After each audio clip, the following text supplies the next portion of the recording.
Okay, so I just covered the Fabi versus Magnus game at Norway Chess, but I also really wanted to get to this one. So I've been having a look at this Alireza versus Gukesh game. This is the future of chess, folks. So both youngsters, Alireza 19 now I think, and Gukesh 16. I've had some comments like he's been 16 for 5 years. I think he's still 16, about to turn 17 or just turned 17.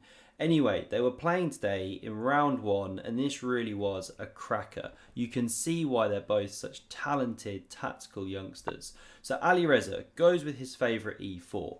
We get e5 from Gukesh, these standard opening moves, and bishop c4, the Italian game, or gioco piano. I think my pronunciation's slightly better now, so thank you for everyone in the comments on my last video.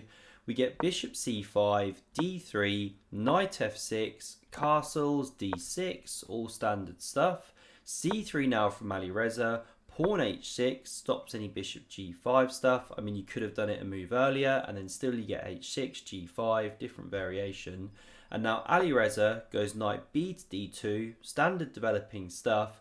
And this is the first interesting moment, because we get a5, but you don't get the whole kind of a4 thing, which you so often see. Instead, we get rook e1, and Gukesh just carries on running this pawn. So castles first, knight f1, standard journey, and pawn a4. So Alireza goes bishop b5. He's now attacking that pawn with queen and bishop, kind of egging it on, and it goes all the way down to a3, but Alireza doesn't take. He goes b4, kicks back the bishop, not only setting up the old bathtub pawn structure, but then he sits his bishop in the bathtub, proper kushti, looking down at the king. And so Gukesh is like, okay, I've got to break that structure up. Now, just to briefly talk about this pawn, it's very kind of Alpha Zero-esque in the way it runs down the board. Because we saw these ideas in those famous games where the pawn would run down, potentially become a weakness and even be lost, but the time it takes white to pick up the pawn, black in the meantime, or white if you flip the colours, can get loads of play in another part of the board. And then even if the pawn drops, well, oftentimes you're activating a rook. So it's a very interesting kind of modern idea. Anyway, Gukesh goes knight e7, excuse me. So he's remanoeuvring that knight, really standard idea. Alireza does the same. We get knight g6, pawn h3, and now c6. So this is one of the reasons that the knight spins to the king side, because from here it still defends the e-pawn, but you've cleared room for here, you're preparing d5. So bishop b3 anticipates that pawn break, and this is brilliant by Gukesh. He doesn't even prepare it with rook to e8, he just pushes it straight away. And it looks impossible, because after Alireza captures, we get knight takes back, and it begs the question, well, why can't you just straight away win the pawn? Well, the problem here is the c3 pawn, and that is not a good trade for white, because now you've got these two really weak pawns. But running back here, well, what happens if you take that knight and then win the pawn? Well, this time there's a tactical problem. If you want to pause and look for the move, please do so. But the way to play here is starting with knight takes on e5, rook recaptures, and then bishop takes on f2 with check. So that after the king takes, which isn't best, king h2 is now the best move, but if takes, standard looking move, then there's queen f6 check. And you're picking up the rook, once the queen blocks, the rook goes. And if you go rook f5, well, then the bishop takes the rook. So it just doesn't work. It's no good. So this is the problem with trying to win the pawn, taking first and then winning it, or winning it straight away. Not good. So bishop d2 covers this c3 pawn, and still Gukesh doesn't defend the e pawn. He goes bishop e6. But it's the exact same problems if you do this. You're running into takes and queen f6 check, etc. So what does Alireza do? Knight h5. And now we understand the point of that move. He covers this f6 square. Now the queen can't come there at the end of those lines. There is a threat to win this pawn, so the bishop finally nudges back to c7. And now a good move by Alireza, d4, breaking at the centre. And we get a fascinating line now that could have occurred. So Gukesh captures, and here it gave Alireza an amazing tactical opportunity. And normally he finds this stuff. He's so astute, but he misses it in this instance. I'm curious to know how deep he looked at it. So, can you guess the move? Again, do pause if you want to try and guess it. Well, the best move for white here is bishop takes on h6 with a really caveman attacking idea that after pawn takes, well, it's not that caveman to be fair, but after pawn takes, the queen recaptures and you're threatening mate, and it's actually really hard to deal with. You can't actually block with any piece here. You've got the queen and knight on that square. You'll just get taken. And if you go f6, this is one of the key ideas. Well, now the bishop is loose on e6. So you've won your piece back, plus you're the pawn up, plus you're attacking, no good. So actually, this attack is so deadly. Oh, bishop e5 is apparently best here, and then the rook can take, no good. But this attack is so deadly that if I run it back here, after bishop takes on h6, you shouldn't capture that bishop. Instead, best is knight d to f4. And this is one of the computer lines. You get quite a big liquidation of pieces actually. Something like this, and okay, it gives white as slightly ahead, but still very much a game.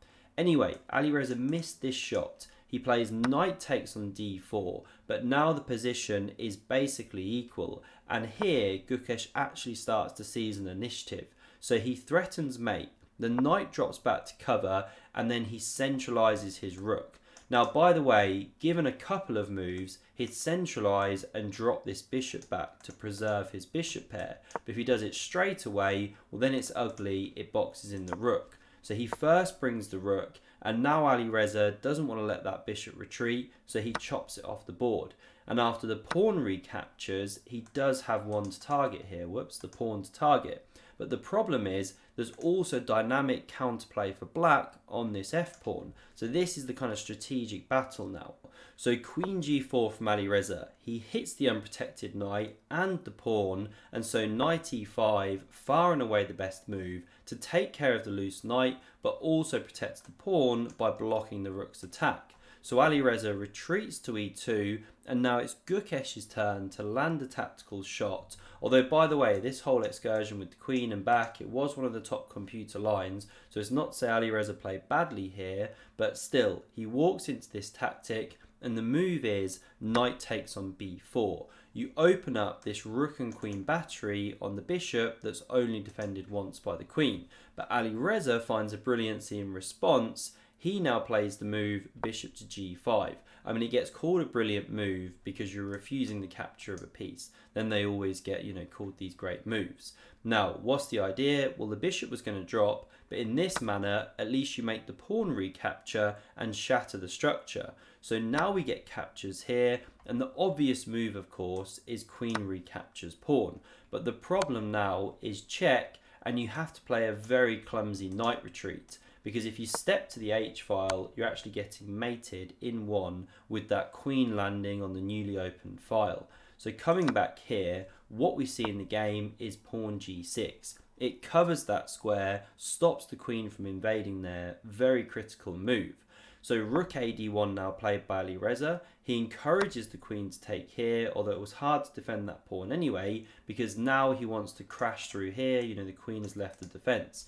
But his best move here, actually, when you run it with the engine, was knight e4. Just playing a bit more slowly, coming into g5, then pressuring around the king. However, you can defend with the queen. Sorry, takes the rooks first is best. Defend with the queen, queen e3, renew the threat, rook f5 covers.